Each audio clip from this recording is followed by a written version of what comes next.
ইট ভাটা এখন আর কাঠ ব্যবহার করা হয় না, খড়ি ব্যবহার করা হয় না। এখন সরাসরি কয়লা দিয়ে ইটের ভাটা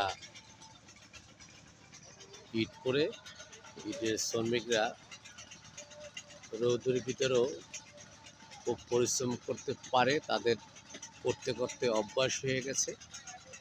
তারা ইট ভাটায় যারা কাজ করে এদের ইট ভাটায় কাজের জন্যই সংগ্রহ করে।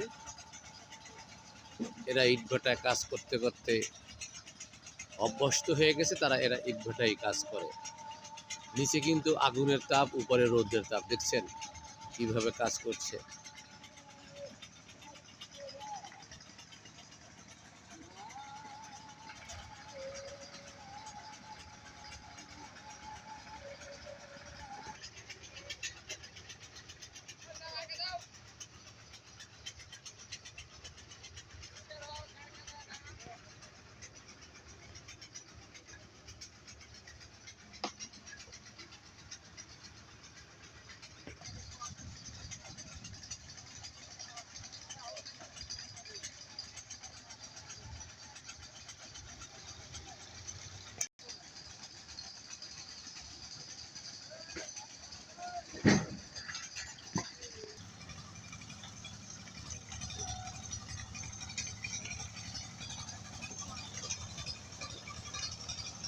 কয়লার চাকা চাকা কয়লা থাকে, সেই কয়লা মেশিন থেকে ভেঙে গুঁড়া করে তারপরে এই কয়লা ইটভাটায় ব্যবহার করে।